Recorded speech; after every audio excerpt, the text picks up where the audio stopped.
Parlamentari mixt, té la paraula la diputada senyora Sílvia Oriol Serra.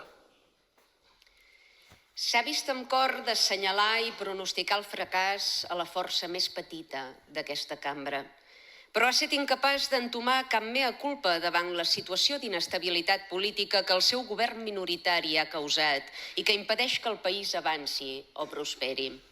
Infraestructures encallades, pressupostos en punt mort, serveis públics tensionats, augment significatiu dels delictes greus.